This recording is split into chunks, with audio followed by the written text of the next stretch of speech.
Hi there guys, my name is Rafael and I'm going to be your teacher, your English teacher for the next 4 weeks. So today we are going to learn about the past perfect for affirmative sentences. At the beginning of these units, you have some pieces of news. You have the first one about the royal family, and that makes me ask you, are you a royal enthusiastic? Nós brasileiros talvez não somos tão empolgados com a família real, mas lá na Inglaterra existem várias pessoas a favor e contra a família real, a monarquia, mas eu acho que ainda a maioria naquele país ainda são favoráveis à família real, então seguem os passos dessa família, querem saber quem são os novos membros, o nome dos filhos, os lugares que essas pessoas frequentam. Então, eles são uma espécie de celebridades lá nesse país. Então, na primeira notícia que vocês tinham lá na page 155, tinha esse título aqui, ó, Kate, the Duchess of Cambridge, gives birth to a baby girl. Era uma notícia relatando o nascimento de uma das filhas do casal Kate e William. Aí nesta notícia eu destaquei esse trecho aqui para vocês.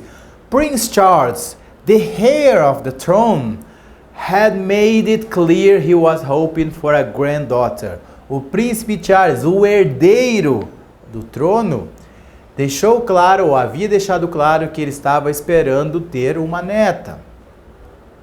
Lá na page 156, you have a piece of news about this. The Nepal earthquake. Town rescued after 5 days in Kathmandu building wreckage. Aí eu destaquei esse trecho aqui para vocês. A 15-year-old boy from the debris of a 7-story structure where he had reportedly stayed alive by eating jars of ghee and drinking water dripping from his clothes.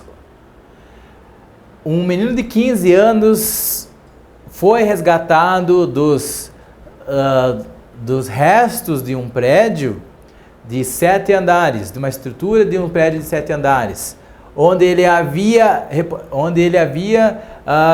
permanecido vivo ao comer ghee, potes de ghee, que é uma espécie de manteiga, and drinking water, e tomando a água que escorria a partir da sua roupa, talvez suor, talvez água da chuva.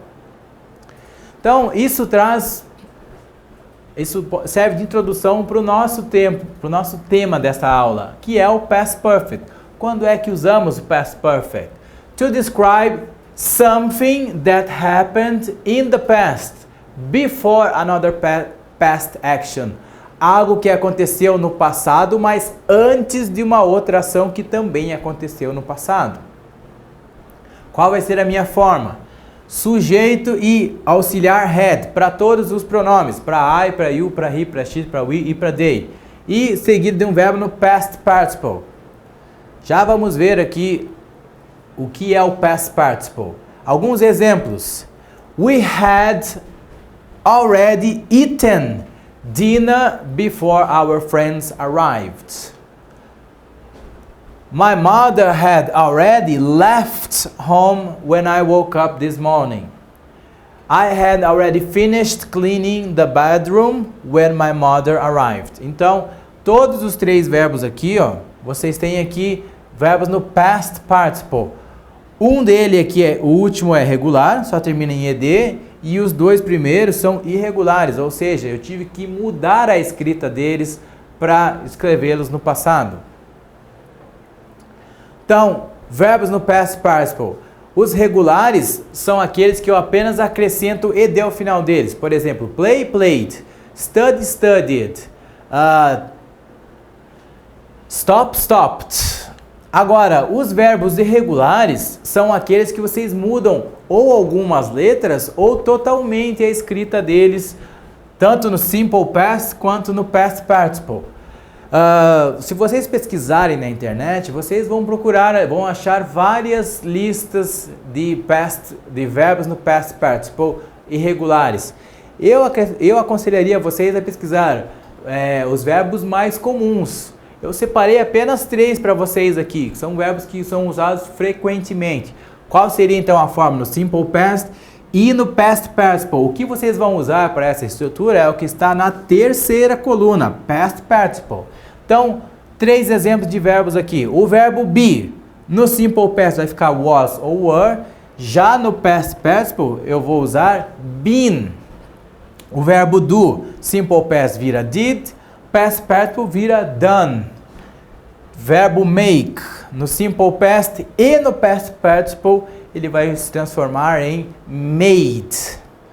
Se vocês observarem, na página 158, vocês vão ter um exercício lá sobre verbos regulares ou verbos irregulares. Então, lá nesta página 158, no canto inferior direito, no canto superior direito, perdão, vocês vão encontrar esta tabela. O que eu quero que vocês façam aqui? Vocês vão analisar estes verbos, essa lista de verbos, e vão marcar ali um xizinho. Este verbo ali é regular ou irregular? Ele tem, para eu usá-lo no passado, eu só acrescento o ed? Se for isso, eu marco o xizinho lá na coluna do regular. Se eu tenho que alterar a escrita do verbo, talvez uma ou duas palavras, ou completamente, uma ou duas letras, ou completamente, eu vou considerar que esse verbo é irregular. Para isso, eu vou marcar aí o xizinho na coluna do irregular, ok? Então, pesquisem na internet aí uma lista que vocês possam encontrar, consultar os verbos irregulares, e aí isso vai auxiliá-los a fazer este primeiro exercício, ok? So do it and we'll be checking in a bit.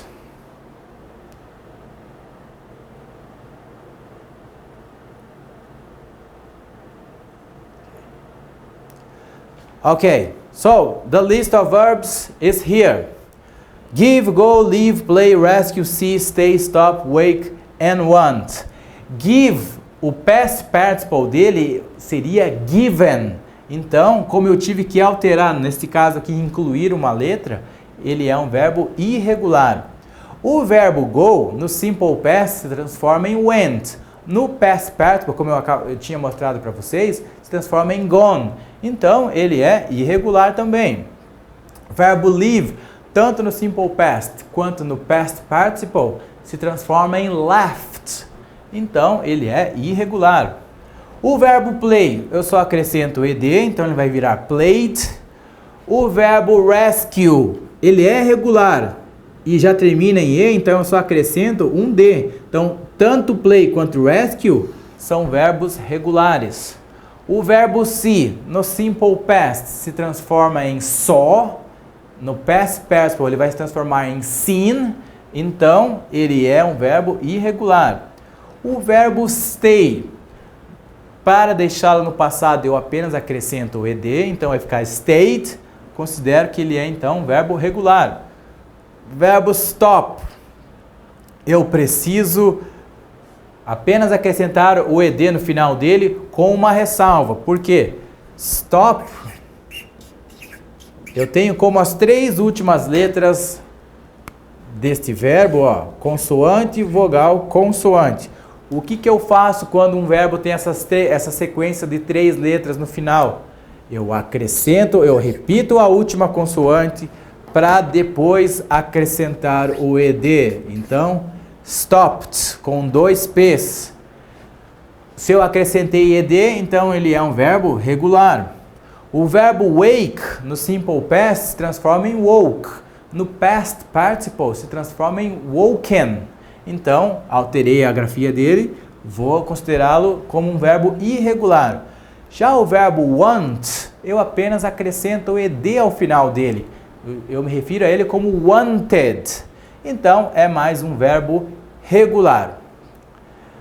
Para colocar vocês para trabalhar de acordo com o que vocês vão enfrentar nos testes vestibulares e Enems da vida, eu quero que vocês lá na página 161 do the exercise number 4, o que vocês têm lá entre parênteses, UFBA, da Universidade Federal da Bahia. Temos 2 exercícios 4 nessa página. Façam esse exercício que tem um texto que caiu na prova da Universidade Federal da Bahia. Leiam o texto e vocês vão fazer a somatória das alternativas que estão explicando devidamente o tempo verbal em cada uma das frases. Então, as que estiverem certas vão fazer a somatória e vão me dizer no final qual foi a somatória das alternativas corretas, certo? So guys, checking the correct answers. Primeira alternativa que estava correta era number 2, vocês têm lá had reached, ação que aconteceu antes de outra ação no passado. É o que nós acabamos de ver, então, correct. Number 16, were, ação totalmente acabada. No simple past começou e terminou no passado. Sim, correto. E a number 32, will come back, ação que irá acontecer. Will se referindo ao futuro. Então, a somatória das alternativas que estão corretas é 50, certo? Para vocês praticarem um pouco mais em casa, peço que vocês façam lá na página 161 os exercícios 5 e 6 para botar em prática o que vocês fizeram na nossa aula, vocês aprenderam na aula de hoje. Thank you for watching and please I will see you again in the next video next week. Bye bye.